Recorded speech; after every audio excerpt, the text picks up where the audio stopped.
Love with god channel daily gospel. மத்தேயு நற்செய்தியிலிருந்து வாசகம். அதிகாரம் 6, இறைவார்த்தைகள் 24 முதல் 34 வரை. எவரும் இரு தலைவர்களுக்கு பணிவிடை செய்ய முடியாது. ஏனெனில் ஒருவரை வெறுத்து மற்றவரிடம் அவர் அன்பு கொள்வார், அல்லது ஒருவரை சார்ந்து கொண்டு மற்றவரை புறக்கணிப்பார். நீங்கள் கடவுளுக்கும் செல்வத்துக்கும் பணிவிடை செய்ய முடியாது. ஆகவே நான் உங்களுக்குச் சொல்கிறேன், உயிர் வாழ எதை உண்பது, எதை குடிப்பது என்றோ, உடலுக்கு எதை உடுத்துவது என்றோ நீங்கள் கவலை கொள்ளாதீர்கள். உணவை விட உயிரும் உடையை விட உடலும் உயர்ந்தவை அல்லவா? வானத்து பறவைகளை நோக்குங்கள், அவை விதைப்பதுமில்லை, அறுப்பதுமில்லை, களஞ்சியத்தில் சேர்த்து வைப்பதுமில்லை. உங்கள் விண்ணக தந்தை அவற்றுக்கும் உணவு அளிக்கிறார்.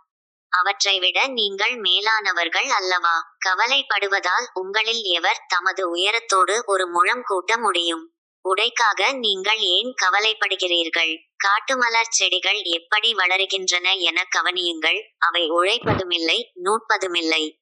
ஆனால் சாலமோன் கூட தம் மேன்மையில் எல்லாம் அவற்றில் ஒன்றை போலவும் அணிந்திருந்ததில்லை என நான் உங்களுக்குச் சொல்கிறேன்.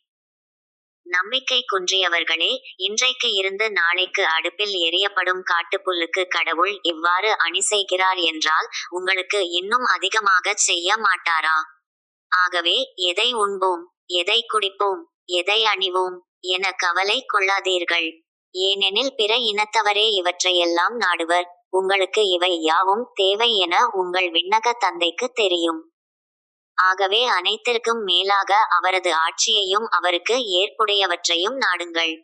அப்போது இவையனைத்தும் உங்களுக்கு சேர்த்து கொடுக்கப்படும். ஆகையால் நாளைக்காக கவலைப்படாதீர்கள். ஏனெனில் நாளைய கவலையை போக்க நாளை வழி பிறக்குமா?